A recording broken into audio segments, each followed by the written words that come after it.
एक ॿी ख़बर आहे मलिर खाता गुलशन मेमार थाणे जे हद जंजाल ॻोठ मला ईसा ॻोठ ऐं सेक्टर 77 में रेंजर्स ऐं पुलिस जो घर घर ऑपरेशन थियो आहे। अवांखे ॿुधायूं त SHO गुलशन मेमार अमीन कोसो ऐं DSR अकबर जी अॻुवाणी में पुलिस ऐं रेंजर्स ऑपरेशन जारी रखियो।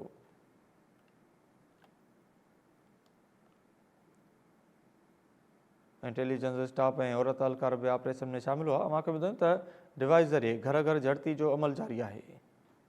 अवांखे अपडेट की मलिर खाता गुलशन मेमार थाने जी हद जंजाल ॻोठ मला ईसा ॻोठ ऐं सेक्टर 77 में रेंजर्स ऐं पुलिस घर घर ऑपरेशन कयो आहे। SHO गुलशन मेमार अमीन खोसो ऐं DSR अकबर जी अॻुवाणी में पुलिस ऐं रेंजर्स ऑपरेशन जारी रखियो। इंटेलिजेंस स्टाफ ऐं औरत एहलकार बि ऑपरेशन में शामिल आहिनि।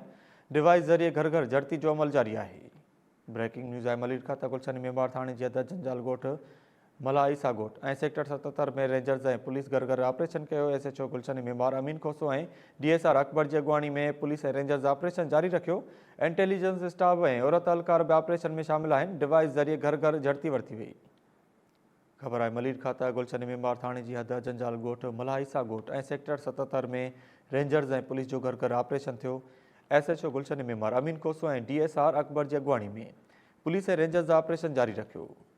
इंटेलिजेंस स्टाफ ऐं औरत एहलकार बि ऑपरेशन में शामिल आहिनि। अवांखे ॿुधायूं त डिवाइस ज़रिए घर घर झड़ती जो अमल जारी आहे। अवांखे ॿुधायूं त गुलशन मेमार थाणे जी हद जंजाल ॻोठ मुला ईसा ॻोठ ऐं सेक्टर 77 में रेंजर्स ऐं पुलिस जो घर घर ऑपरेशन थियो।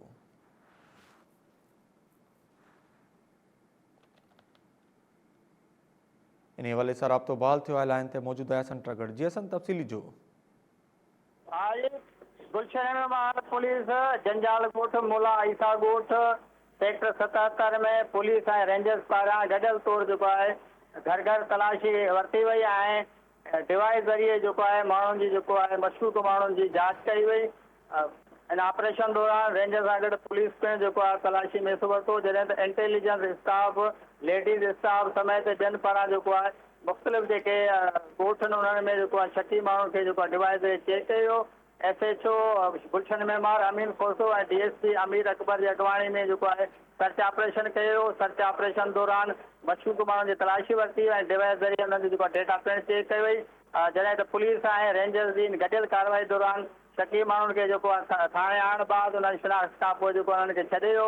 इन हवाले सां पुलिस चवणो हो त सर्च ऑपरेशन जेको आहे उहो जारी रहंदो जेको आहे ऐं शकी माण्हुनि जी इतलाह ते जेको आहे जंजाल ॻोठ मुला ईसो ॻोठ ऐं भरपा इलाइक़नि में जेको आहे सर्च ऑपरेशन कयो वियो। जी वॾी महिरबानी अपडेट करण लाइ असन ट्रगड़।